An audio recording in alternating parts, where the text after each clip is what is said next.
में बनता है, इसलिए इसको क्या कहते हैं, power house of the cell बोलते हैं, power house of the cell बोलते हैं। क्लियर है। माइटोकॉन्ड्रिया प्लांट सेल में भी है, एनिमल सेल में भी है, गोल्गी बॉडी भी प्लांट सेल में भी है, एनिमल सेल में है। लेकिन इस बात का ध्यान रखना है, गोल्गी बॉडी प्लांट सेल में क्या कहलाता है, गोल्गी बॉडी प्लांट सेल में, है ना, गोल्गी बॉडी प्लांट सेल में क्या कहलाता है, तो डिक्टियोसोम कहते हैं। क्या कहते हैं इसको, डिक्टियोसोम कहते हैं। इसका ध्यान रखना है, उसका नाम अलग बदल गया है गोल्गी बॉडी को। अब हम बात करते हैं प्लांट सेल की। अगर हम बात करेंगे तो प्लांट सेल में कंटेन करता है क्लोरोप्लास्ट। क्लोरोप्लास्ट क्या है, तो किचन ऑफ द सेल कह सकते हो, रसोई घर है, किचन ऑफ द सेल कह सकते हैं, है ना, जहाँ पे क्या है, तो इस तरह का ये भी डबल मेम्ब्रेन बॉन्ड स्ट्रक्चर है, डबल मेम्ब्रेन बॉन्ड स्ट्रक्चर है। माइटोकॉन्ड्रिया की तरह कुछ सिमिलर दिखता है, बट थोड़ा सा अंतर है कि इसके अंदर में क्या है, तो stacks of coins like structure है। इस तरह का stacks of coins like structure इसमें आपको मिल रहा है, इस तरह से stacks of coins like structure है, ऐसे करके ये एक दूसरे से कनेक्टेड रहता है, इस तरह से कनेक्टेड रहता है। तो ये जो स्ट्रक्चर है ये क्लोरोप्लास्ट का स्ट्रक्चर है, ये आपने पहले लिखा हुआ है, क्लोरोप्लास्ट का स्ट्रक्चर है। और क्लोरोप्लास्ट का ये जो अंदर का पोर्शन है, ये वाला पोर्शन जहाँ पे डॉट लाइन दिखाया जा रहा है, एक्चुअली ये डॉट लाइन क्या है, तो ये मैट्रिक्स है, मैट्रिक्स है। और मैट्रिक्स में इस तरह से stacks of coins like structure, ये जो सिंगल कॉइन है इसको कहते हैं थैलाक्वाइड, इसको कहते हैं थैलाक्वाइड। और ये जो थैलाक्वाइड का एक पूरा समूह बन जाता है, इसको कहते हैं ग्रेनम। और आपको ध्यान रखना है कि इसी थैलाक्वाइड के अंदर में क्या कंटेन करता है, क्लोरोफिल कंटेन करता है, क्लोरोफिल कंटेन करता है। इस क्लोरोफिल कंटेन करने के कारण क्या होता है, ये लाइट एनर्जी को कैच करेगा और फोटोसिंथेसिस में इस्तेमाल होगा उसका। इसका इस तरह से हम कह सकते हैं कि chloroplast is the site of photosynthesis. यानी लीफ में फोटोसिंथेसिस होता है, लेकिन लीफ के किस पार्ट में हो रहा है, कौन से सेल में हो रहा है, सेल के कौन से सेल ऑर्गेनल में हो रहा है, उसकी बात हमें करनी है। तो प्लांट के लीफ में फोटोसिंथेसिस होता है, लेकिन सेल ऑर्गेनल कौन है जो फोटोसिंथेसिस में हेल्प कर रहा है, यानी कौन सा सेल ऑर्गेनल जहां पे एक्चुअली फोटोसिंथेसिस होता है, तो वो कौन है, क्लोरोप्लास्ट है। इसीलिए हम इसको कहते हैं किचन ऑफ द सेल बोल सकते हैं। ठीक है, क्लियर है। तो ये सारी बातें हो गई। इसके बाद एक जो ग्रेनम है वो दूसरे से कनेक्टेड है, इसको कहते हैं स्ट्रोमा लैमेला, स्ट्रोमा लैमेला इसको बोल सकते हैं। क्लियर है। हाँ, क्लोरोप्लास्ट की बात करते हैं। अगर हम और अगर डिटेल जाएंगे तो क्लोरोप्लास्ट एक्चुअली पार्ट हो जाता है प्लास्टिड का। और प्लास्टिड जो है वो तीन तरीके का हो जाता है ना, तीन तरीके का हो जाता है। एक जो है आपका है क्लोरोप्लास्ट है जो ग्रीन कलर्ड प्लास्टिड है, जिसमें क्लोरोफिल कंटेन करता है। एक कलरलेस प्लास्टिड है जिसको कहते हैं ल्यूकोप्लास्ट कहते हैं। ल्यूकोप्लास्ट करता क्या है, तो ये फूड स्टोर करने का काम करता है, बेसिकली फूड स्टोरेज का काम करता है। ठीक है। और एक है क्रोमोप्लास्ट। तो ये जो क्रोमोप्लास्ट है ये क्या करता है, ये colourful other than the green colour, है ना, अदर देन द फ्लावर का कलर, फ्रूट्स का कलर, ये सारे जो कलर्स है वो जनरली किसके कारण होता है, क्रोमोप्लास्ट के कारण होता है। इसका ध्यान देना है। इसके बाद हम बात करने वाले हैं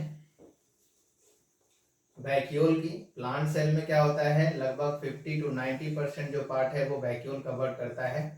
और वैक्यूल एक तरह से कहोगे कि प्लांट सेल के लिए वेयर हाउस का काम करता है ना।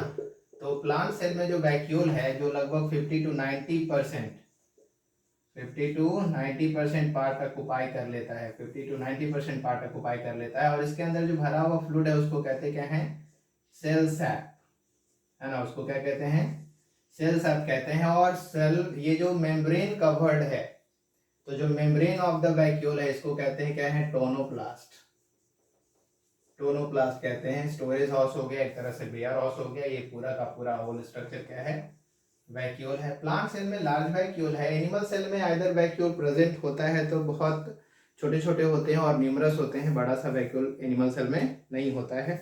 लार्ज वैक्यूल से प्लांट सेल में ही होता है, इसका ध्यान। ये कुछ समरी था जो सेल का था। आप इसको थोड़ा अगर ध्यान से देखते हैं तो बहुत सारे क्वेश्चंस आपको मिल जाएंगे। अब थोड़ा सा हम बात करते हैं न्यूक्लियस का। अगर हम न्यूक्लियस की बात करते हैं तो क्या है, न्यूक्लियस के चारों तरफ क्या है, तो ये न्यूक्लियर मेम्ब्रेन आपको मिल जाता है इस तरह से।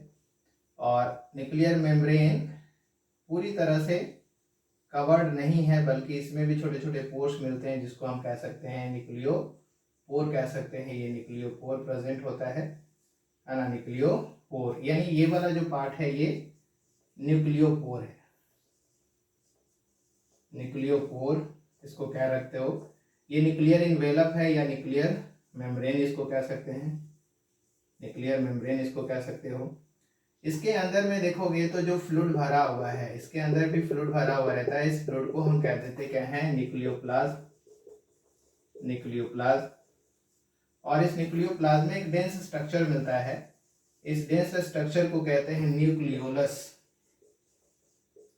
न्यूक्लियोलस क्या होता है, तो ये राइबोसोम फैक्ट्री है, यानी राइबोसोम का फॉर्मेशन जो है वो न्यूक्लियोलस से होता है।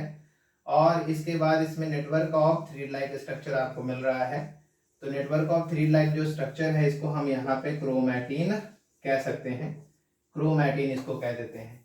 कुल मिलाकर के जो ये पार्ट हो गया न्यूक्लियस हो गया। और न्यूक्लियस क्या है, तो this is the brain of the cell कह सकते हैं, सीपीयू ऑफ द सेल कह सकते हैं, control room of the cell कह सकते हैं, यानी all activity of the cell control by the nucleus आप कह सकते हो।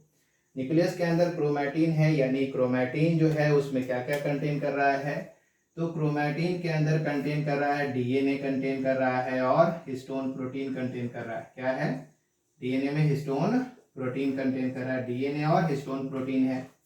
क्या होता है कि जिस समय सेल डिवीजन होता है, तो सेल डिवीजन के समय ये क्रोमैटिन क्या होता है, थिक और शॉर्ट होने लगता है, थिक एंड शॉर्ट होने लगता है। तो थिक और शॉर्ट होता है तो क्या होता है कि ये बना लेता है, इस तरह से स्ट्रक्चर बना लेता है, कंडेंस्ड होकर के थिक एंड शॉर्ट। तो थिक एंड शॉर्ट होने के बाद ये कंडेंस स्ट्रक्चर बनाता है इस तरह से। और क्रोमैटिन जो इस फॉर्म में है अभी नेटवर्क लाइक, ये थिक और शॉर्ट होने लगेगा तो ये क्या कन्वर्ट हो जाएगा, तो इस स्ट्रक्चर को हम क्या कह देते हैं, क्रोमोसोम कह देते हैं। और नंबर ऑफ क्रोमोसोम अलग अलग सेल में अलग अलग हो सकता है, लेकिन अगर हम बात करें कि ह्यूमन सेल में जो क्रोमोसोम है उसकी संख्या लगभग कितना है, तो 46 है। ठीक है, अगर हम इसमें बात करते हैं कि अगर हमारे पास 46 क्रोमोसोम एक सेल में है, तो इसको हम दो पार्ट में अगर डिवाइड करेंगे तो हमारे पास कुल मिला के क्या हो गया, 23 पेयर हो गए, है ना। लेकिन किसी किसी सेल में क्या होता है, 23 पेयर ना होकर के ओनली 23 क्रोमोसोम ही होता है। तो सिर्फ और सिर्फ अगर 23 क्रोमोसोम किसी सेल में होगा, जैसे होता है एग सेल होता है और स्पर्म सेल होता है, तो इसमें क्या है 23 क्रोमोसोम ही होते हैं, इसलिए एग सेल और स्पर्म सेल कहलाता है हैप्लॉइड। और स्पर्म और एग सेल दोनों क्या है, हैप्लॉइड है। और जिसमें 46 क्रोमोसोम कंटेन कर रहा है, पेयर में क्रोमोसोम है, उसको कहते हैं डाइप्लॉइड, द्विगुणित, है ना, मल्टीपल है। और ये क्या है, कम है। तो हैप्लॉइड और डिप्लॉइड हो गई बात, और all activity control by the cell हो गया। अब थोड़ा सा देखते हैं सेल डिवीजन को। अब बात करते हैं कि एक कोई टर्म आता है जीन। अभी जीन क्या है, तो स्मॉल फ्रैगमेंट्स, क्योंकि all parts of the DNA is not functional, तो स्मॉल फ्रैगमेंट्स ऑफ डीएनए, छोटा सा जो डीएनए का फंक्शनल फ्रैगमेंट है उसको कहते क्या है, जीन कहते हैं। Small fragments of the DNA is called gene कह सकते हैं। और ये जीन जो है वो ट्रांसफर करता है, क्या ट्रांसफर करता है भाई, तो ट्रांसफर पेरेंटल ट्रेट, है ना, कहां से, तो ऑफस्प्रिंग में ट्रांसफर करता है, यानी बच्चों में जो गुण ट्रांसफर करता है वो कौन करता है, जीन करता है, यानी functional small fragment of the DNA. अब हम बात करते हैं यहाँ पे थोड़ा सा सेल डिवीजन की बात करते हैं। ठीक है, तो क्या होता है एक्चुअली कि यानी formation of new cells from the old ones, old cell से नया सेल्स बनाने का ये जो प्रोसेस है, this is called the cell division कहते हैं। और ये जो नया सेल बनाने का जो प्रोसेस है वो बेसिकली दो तरीके का है। एक जो तरीका है वो माइटोसिस है, और एक जो तरीका है वो क्या है, मियोसिस है। बस अंतर इतना ही है कि माइटोसिस में जो नंबर ऑफ सेल्स बन रहा है वो 2 सेल्स बन रहा है, और ये दोनों सेल्स में नंबर ऑफ क्रोमोसोम जितना पेरेंट में है उतना ही इसमें आता है, यानी इसके टूटने के बाद इस सेल्स में उतने ही क्रोमोसोम होते हैं जितना क्रोमोसोम क्या होता है, पेरेंट में होता है। अगर पेरेंट में अगर क्रोमोसोम की संख्या 46 है तो इस नए बने हुए सेल्स में भी क्या होगा, क्रोमोसोम का नंबर क्या होगा, 46 हो जाएगा। इस तरह का जो सेल डिवीजन है वो क्या होगा, माइटोसिस होगा। इस माइटोसिस में नंबर ऑफ क्रोमोसोम दोनों नए बने हुए सेल्स में इक्वल है, इसलिए इसको कहते हैं इक्वेशनल डिवीजन। क्या कहते हैं इसको, इक्वेशनल डिवीजन। और इक्वेशनल डिवीजन या माइटोसिस डिवीजन जो होता है वो हमारे बॉडी के सारे ही सेल्स में होता है, सिवाय जो है जर्मिनल सेल को छोड़ करके। हम कह सकते हैं कि अगर हम पूरे बॉडी को अगर हम लें तो हमारे पूरे बॉडी में जो सेल है उसको कहते हैं सोमैटिक सेल, चाहे वो बोन सेल हो, है ना, बोन सेल हो या ब्लड सेल हो या मसल सेल हो, ये जितने भी सेल्स हैं ये सभी क्या हैं, तो सोमैटिक सेल हैं। लेकिन मियोसिस की अगर हम बात करें, हाँ, एंड ऑफ द माइटोसिस क्या हुआ, 2 ही सेल बनता है। और मियोसिस में क्या होता है, अगर नंबर ऑफ क्रोमोसोम 46 है तो ये डिवाइड करेगा, है ना। इसमें दो फेज में डिवीजन होगा।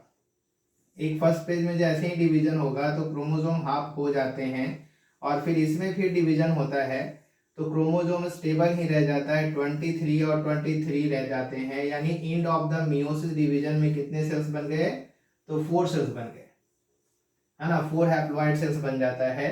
इसीलिए मियोसिस को 2 टर्म में बना है, मियोसिस 1 में और मियोसिस 2 में। ठीक है, ये जो होता है ये गैमीट बनाने के प्रोसेस में आता है, सिर्फ और सिर्फ जो गैमीट बनाने का प्रोसेस है वो जनरली उसमें आएगा। और मियोसिस डिवीजन में क्या है, तो ये जनरली किस में होता है, जर्मिनल सेल में होता है, जर्मिनल सेल, यानी during the formation of egg cell और स्पर्म सेल बनाने के समय में ये मियोसिस डिवीजन होता है। ये ध्यान रखने की बात है। क्लियर है। और इस डिवीजन में चूंकि क्रोमोसोम का नंबर हाफ हो गया, इसलिए इसको हम लोग क्या कहते हैं, रिडक्शनल डिवीजन, रिडक्शनल डिवीजन बोल सकते हैं इसको। आप इसको ध्यान से पढ़ेंगे और अगर ध्यान से देखते हैं तो बहुत सारा क्वेश्चन सॉल्व हो सकता है। आपको लगभग इसमें समय लग गया है 50 मिनट। अगर अच्छा लगे तो आप इसको शेयर करें और इसको ध्यान से पढ़ें। चलिए, इससे क्या होगा कि आप एक बार शॉर्ट टर्म में, काफ़ी कम समय में, आप लगभग 50 मिनट में आप जो है सेल का एक पूरी तरह से रिवीजन कर लेंगे। और मैंने कोशिश किया है कि जो एनसीईआरटी में कंटेंट है उस कंटेंट को पूरी तरह से दे दूं।